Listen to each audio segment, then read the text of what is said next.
পাহাড়ের নিষিদ্ধ সশস্ত্র সংগঠন কুকি-চিন ন্যাশনাল ফ্রন্ট কেএনএফ সদস্যদের জন্য চট্টগ্রামের একটি কারখানায় তৈরি হচ্ছিল ৩০,০০০ কমব্রেড ড্রেস বা যুদ্ধের পোশাক।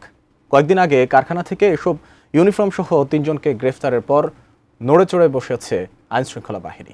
প্রশ্ন উঠেছে দেশের নিরাপত্তা নিয়েও। এক লটে যদি ৩০,০০০ ইউনিফর্ম তৈরি হয়, তাহলে পার্বত্য চট্টগ্রামে ঠিক কত কেএনএফ সদস্য সক্রিয় রয়েছে? আরো জানাচ্ছেন সহকর্মী সাদত রিফাত।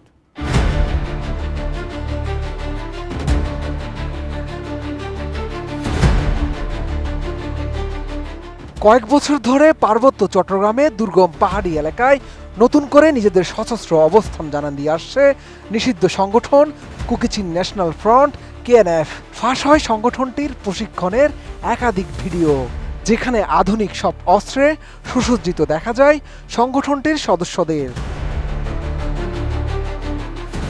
আইন শৃঙ্খলা বাহিনীর বিভিন্ন সূত্র থেকে জানা যায়, পাহাড়ের পাশাপাশি দেশের বিভিন্ন জেলায়ও তাদের সক্রিয় সদস্য রয়েছে, যারা নানাভাবে নিষিদ্ধ এই সংগঠনটিকে সহযোগিতা করে থাকে। RICL TMX, যুগের পর যুগ স্থাপনা থাকে মজবুত। এবার চট্টগ্রামের একটি পোশাক কারখানা থেকে বিচ্ছিন্নতাবাদী সংগঠন কুকি-চিন ন্যাশনাল ফ্রন্ট কেএনএফ এর জন্য তৈরি ২০,৩০০ পিস ইউনিফর্ম জব্দ করেছে পুলিশ। জানিয়ে দেশ জুড়ে রীতিমতো চাঞ্চল্যের সৃষ্টি হয়েছে। জানা যায়, গত ১৭ মে রাতে নগরীর বাইজিদ বোস্তামি থানার নয়াহাট এলাকায় অবস্থিত রিংবো অ্যাপারেলস নামের পোশাক কারখানায় অভিযান চালায় নগর গোয়েন্দা পুলিশ। ওই দিন কারখানা থেকে পোশাকগুলো জব্দ করা হয়, তবে বিষয়টি জানাজানি হয় ২৫ মে।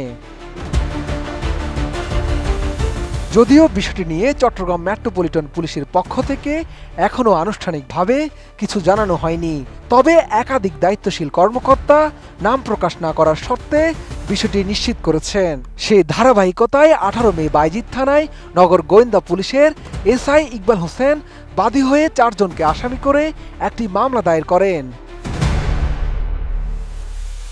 মামলার এজাহারে উল্লেখ করা হয়, গত মার্চে গোলাম আজম ও নিয়াজ হায়দার কেএনএফ সদস্য মংহালেসিনা মার্মা ওরফে মং এর কাছ থেকে প্রায় ২ কোটি টাকার বিনিময়ে ইউনিফর্ম তৈরির এই চুক্তি নেয়।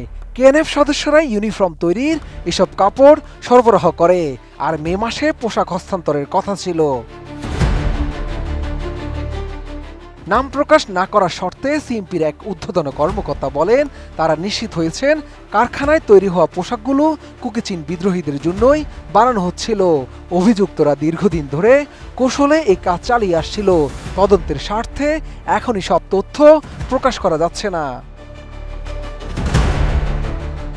পার্বত্য চট্টগ্রামে সক্রিয় নিষিদ্ধ সন্ত্রাসী সংগঠন কুকি-চিন ন্যাশনাল ফ্রন্ট কেএনএফ এর পোশাক উদ্ধারের বিষয়ে নিজেদের অবস্থানের কথা জানিয়েছে বাংলাদেশ সেনাবাহিনী। এটা আপনার দেশ, এটা আমার দেশ। এই দেশের সার্বভৌমত্ব বিনষ্ট হতে পারে কোনো একটা সম্প্রদায়ের মাধ্যমে, এটা কখনোই হবে না। মুখোমুখি কোনো অবস্থান দেখছি না। আমাদের মধ্যে যথেষ্ট সৌহার্দ্যপূর্ণ পরিবেশ রয়েছে এবং আমরা একত্রে একসাথে দেশের জন্য, দেশের স্বার্থে, জনগণের জন্য কাজ করে যাচ্ছি।